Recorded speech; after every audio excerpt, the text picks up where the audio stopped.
নমস্কার বন্ধুরা, আমার চ্যানেল ইজি রেসিপিসে আপনাদের সবাইকে ওয়েলকাম জানাই।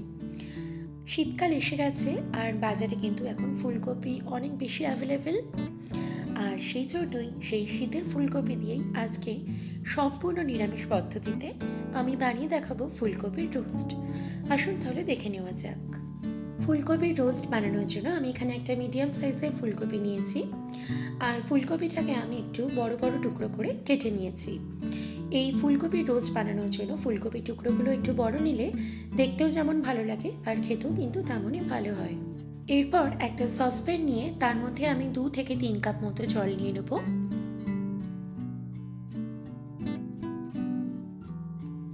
এবার এই জলের মধ্যে দিয়ে দেব 1 চামচ মতো লবণ।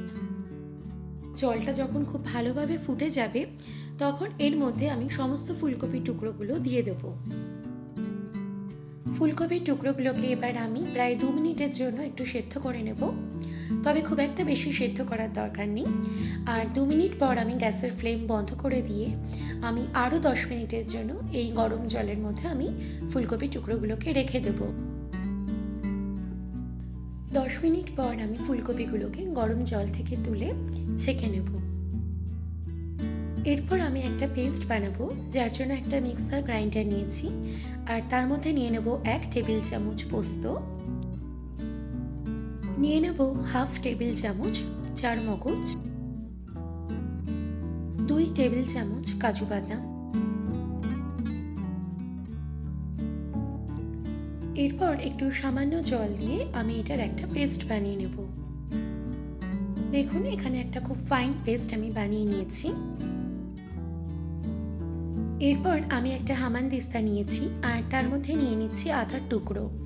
এখানে আমি খোসা ছাড়িয়ে নিয়ে 1 ইঞ্চি মতো প্রায় আদার টুকরো নিয়েছি। আর সেগুলোকে আমি এবার ভালো করে থেতো করে নেব। আদার টুকরোগুলোকে আমি এখানে ভালো করে থেতো করে নিয়েছি। এরপর এর মধ্যে দিয়ে দেবো 3টে কাঁচা লঙ্কা। এই কাঁচা লঙ্কাগুলোকেও আমি এই আদার সাথে আবারও ভালো করে একটু থেতো করে নেব।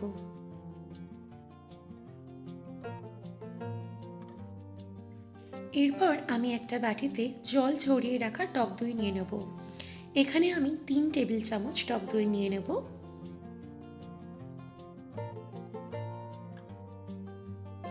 টক দইটাকে এবার আমি খুব ভালোভাবে একটা চামচের সাহায্যে একটু ফেটিয়ে নেব। দইটা ফেটিয়ে নেওয়ার পর আমি এর মধ্যে আগে থেকে করে রাখা যে মশলার পেস্ট, মানে কাজু, পোস্ত আর চারমগজের যে পেস্ট আমি করে রেখেছিলাম সেটা আমি দিয়ে দেব। আর এই ফ্যাটানো টক দইয়ের সাথে খুব ভালোভাবে মিশিয়ে নেব। এরপর এর মধ্যে কিছু মশলা দিয়ে দেব। তার মধ্যে জিরে গুঁড়ো দেব হাফ চা চামচ, ধনে গুঁড়ো দিয়ে দেবো 1 চা চামচ, দিয়ে দেবো কাশ্মীরি লঙ্কার গুঁড়ো হাফ চা চামচ, দিয়ে দেবো লাল লঙ্কার গুঁড়ো হাফ চা চামচ। এরপর দিয়ে দেবো গরম মশলার গুঁড়ো খুব সামান্য একটু। আর সবশেষে দিয়ে দেবো লবণ হাফ চা চামচ। এই সমস্ত মশলা দিয়ে আমি এই মিশ্রণের সাথে আবারও ভালো করে মিশিয়ে নেব। মশলাগুলোকে আমি এই মিশ্রণের মধ্যে খুব ভালোভাবে মিশিয়ে নিয়েছি। এরপর আগে থেকে সিদ্ধ করে রাখা যে ফুলকপির টুকরোগুলো সেগুলো আমি এর মধ্যে দিয়ে দেব। আর লক্ষ্য রাখতে হবে এই মিশ্রণটা যেন ফুলকপির প্রতিটা টুকরোর গায়ে খুব ভালোভাবে লেগে যায়। ফুলকপির টুকরোগুলোকে আমি খুব ভালোভাবে ম্যারিনেট করে নিয়েছি।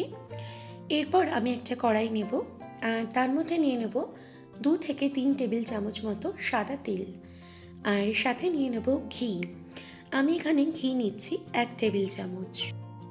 তেল আর ঘিটা আমি ভালো করে গরম করে নেব। আর তারপর এর মধ্যে কিছু মশলা দেব, যার মধ্যে আছে একটা তেজপাতা, একটা শুকনো লঙ্কা, একটা দারচিনি, 3টে মতো ছোট এলাচ, 2 থেকে 3টে লবঙ্গ আর কয়েকটা গোলমরিচ। মশলাগুলোকে তেলে দিয়ে দেওয়ার পর আমি কয়েক সেকেন্ডের জন্য নাড়াচাড়া করে নেব, যতক্ষণ না মশলাগুলো থেকে একটা সুন্দর গন্ধ বেরোচ্ছে। আর তারপর আমি দিয়ে দেব একটা মিডিয়াম সাইজের টমেটো। আমি একটা টমেটোকে কুচি করে নিয়েছি, সেটা দিয়ে দিলাম। আর টমেটোটাকে দেওয়ার পর আমি প্রায় কয়েক সেকেন্ড নাড়াচাড়া করে ঢাকনা চাপা দিয়ে কয়েক মিনিটের জন্য আমি রান্না হতে দেব। আমি এখানে প্রায় 2 থেকে 3 মিনিটের জন্য কড়াইয়ে ঢাকনা চাপা দিয়ে রান্নাটা হতে দেবো যাতে টমেটোগুলো একটু গলে যায়। দেখুন এখানে টমেটোটা অনেকটাই বেশ গলে গেছে। এরপর আমি আগে থেকে থেতো করে রাখা যে আদা আর কাঁচা লঙ্কা সেটা আমি এর মধ্যে দিয়ে দেবো। আদা কাঁচা লঙ্কাটা দিয়ে দিয়েছি। এরপর এগুলোকে আমি আবারও টমেটোর সাথে প্রায় 1 মিনিটের জন্য ভালো করে কষে নেব।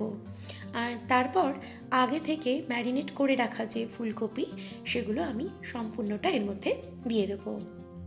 এরপর আমি এই ফুলকপিগুলোকে প্রায় 1 মিনিটের জন্য মিডিয়াম টু হাই ফ্লেমে রেখে আমি খুব ভালোভাবে ভেজে নেব। আর তারপর যে এক্সট্রা যে ম্যারিনেটটা সেটা আমি এর মধ্যে দিয়ে দেবো।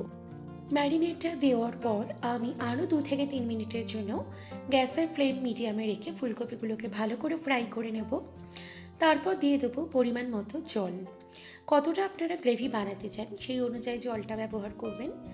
এখানে আমি যে বাটিতে ফুলকপিটাকে আমি ম্যারিনেট করেছিলাম সেই বাটিতে লেগে থাকা যে এক্সট্রা মশলা তার মধ্যে আমি জল দিয়ে সেই জলটাই আমি এর মধ্যে দিয়েছি। এরপর ফুলকপিগুলোকে আমি গ্রেভির মধ্যে একটু ভালো করে মিশিয়ে দিয়ে ঢাকনা চাপা দিয়ে রান্না হতে দেব। আমি এখানে প্রায় 10 মিনিটের জন্য ঢাকা চাপা দিয়ে রান্নাটা হতে দেব। আর 10 মিনিটে যদি সেদ্ধ না হয় সেক্ষেত্রে একটু সময় বাড়াতে হবে। 10 মিনিট হয়ে গেছে, দেখুন ফুলকপিগুলো কিন্তু এখানে বেশ ভালোভাবে সেদ্ধ হয়ে গেছে। এরপর আমি এর মধ্যে দিয়ে দেব একটু চিনি। যেহেতু আমি এই রান্নায় টক দই আর টমেটো ব্যবহার করেছি সেই জন্য টক ঝাল মিষ্টি এই স্বাদের ব্যালেন্সটা রাখার জন্য দিয়ে দিলাম 1 চামচ চিনি। আর চিনিটা দিয়ে আমি আবারও গ্রেভির সাথে একটু নাড়াচাড়া করে মিশিয়ে নেব। আর শেষে দিয়ে দেবো সামান্য একটুখানি জায়ফল গুঁড়ো আর সামান্য একটু এলাচ গুঁড়ো। জায়ফল আর এলাচ গুঁড়ো দিলে কিন্তু এই রান্নার স্বাদ আরও বেড়ে যায়, তবে এটা কিন্তু সম্পূর্ণ অপশনাল। আর সব থেকে শেষে আমি দিয়ে দেবো 1 চামচ মতো ঘি। ঘিটা দিয়ে দেওয়ার পর আমি গ্রেভির সাথে ভালোভাবে আরও একবার মিশিয়ে নেব। আর তারপর গ্যাসের ফ্লেম অফ করে আমি আরও 5 থেকে 10 মিনিট ঢাকা চাপা দিয়ে রান্নাটাকে রেখে দেবো। তাহলেই কিন্তু ফুলকপি রোস্ট একদম রেডি হয়ে যাবে। এই দুর্দান্ত স্বাদের জিভে জল আনা ফুলকপি রোস্ট অবশ্যই একবার ঘরে বানিয়ে ফেলুন, আশা করছি আপনাদের ভালো লাগবে। আর এটা কিন্তু রুটি, লুচি, পরোটা, প্লেন রাইস কিংবা পোলাও সবার সাথে কিন্তু খেতে দারুণ লাগে। আজকের এই রেসিপিটা যদি আপনাদের ভালো লেগে থাকে অবশ্যই ভিডিওটাকে একটা লাইক করার অনুরোধ রইল। সাথে আমার চ্যানেল ইজি রেসিপিসকে সাবস্ক্রাইব করতে ভুলবেন না। দেখা হচ্ছে নেক্সট এপিসোডে নিউ কোনো রেসিপির সাথে। Till then stay safe, stay healthy.